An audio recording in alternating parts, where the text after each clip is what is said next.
Well, good morning, everyone. There we go. There's our graphic. It just takes a minute. Sometimes system's a little slow, but good morning. Welcome to 5 on 5 Plus. I'm Nick Reagan.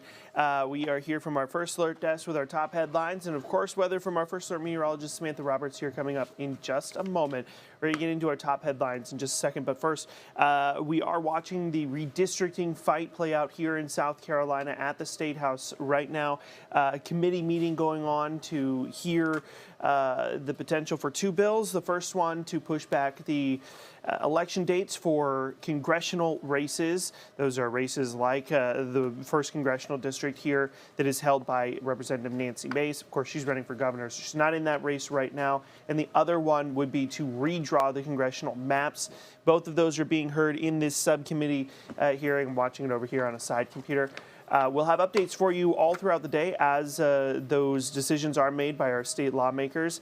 Potentially after it clears, the subcommittee will head to the full Senate to be discussed, or the full Senate committee to be discussed. And of course, that could significantly impact our elections. Elections officials estimate that if they have to move the election, even for just the congressional campaigns, it could cost the state as much as $2.5 million and provide for a very, very tight timeline on all the things that have to happen for elections that could bring us into some legal troubles. And of course, any new map this late in the game could potentially run into a legal fight that could create even more issues for us. But let's head into our top headlines now. We're going to start in Beaufort County. It was a normal day of work that took a shocking turn, according to fire crews with the city of Beaufort. Town of Port Royal Fire Department. They were responding to a hotel fire yesterday around 8 in the morning. Once there, they reportedly walked into a room where the fire was started and starting to put it out. Inside, officials say a man armed with a machete started to attack them. Department officials say crews were not seriously injured and they were evaluated by the Beaufort County EMS on scene. The suspect was arrested. His identity and charges have not been announced just yet. It is also unclear if the fire that they were originally responding to caused any damage. The South Carolina Law Enforcement Division is investigating this case. We're working to learn more about a shooting in Somerville, according to deputies with the Berkeley County Sheriff's Office. Around 11 Friday night, they say someone was shot on Saddlehorn Road. When they got there, they found the victim in the driver's seat of a car. They were taken to the hospital, and as of now, no updates yet on their condition. Officials say no one has been arrested right now. A foster parent is out on bond after they allegedly tied a child into a chair and taped their mouth shut. This is according to deputies with the Georgetown County Sheriff's Office.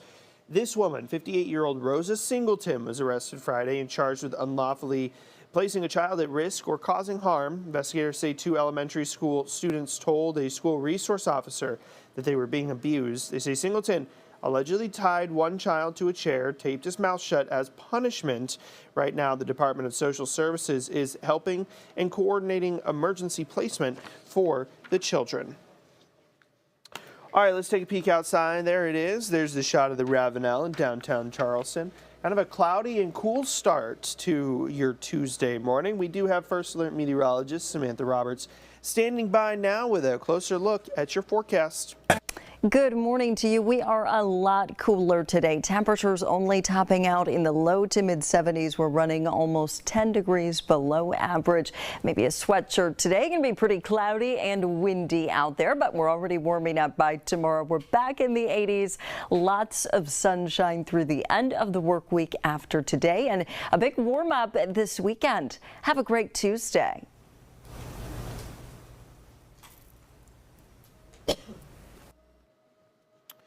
All right, thank you, Samantha. There's a look at the satellite radar there. It's all in Spanish as our meteorologists are getting ready for Noticias Cinco Plus, our Spanish broadcast stream of news. But certainly the graphics speak for themselves. You can see those clouds moving across South Carolina. And we'll give you one more look there over downtown Charleston as we queue up our next video.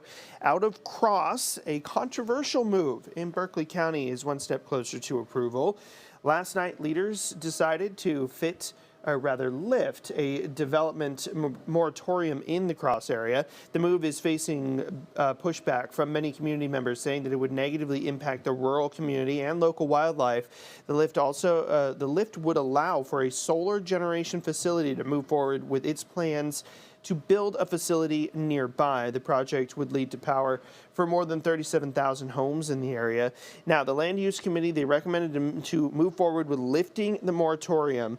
It means that the Berkeley County Council, they will vote on that plan in May 26th, in just a couple of weeks. Of course, we've got the full story up on our website. You can take a look at those plans and the back and forth from residents and council members as well on live5news.com. Well, some good news for the Low Country. A $212 million investment's headed our way, according to Congresswoman Nancy Mace, as well as Senator Lindsey Graham. The U.S. Coast Guard is investing millions in the Charleston base. The funds are coming from the One Big Beautiful Bill Act and will go towards upgrades to medical care, roads, waterfront infrastructure, and more at the base. The investment will be split across 2 contracts. The first one will fund the overhaul of Pier Mike in the surrounding area. The new pier will be able to fit 5 Coast Guard cutters. It will also have power, water, fire protection, and more. The second project will bring in a 30,000 square foot medical and dental facility to the base. It'll also modernize the gate and visitor center, upgrade security fencing, and redesign the road system. So lots of money coming to the Coast Guard base here. $212 million investment here in the Charleston area. All right, well, that's going to be a look at our top headlines here from our first alert desk. This has been 5 on 5 Plus. I'm Nick Reagan. Thanks for joining me. And of course, we'll see you right back here tomorrow, 10 a.m. for more 5 on 5 Plus. Have an excellent Tuesday.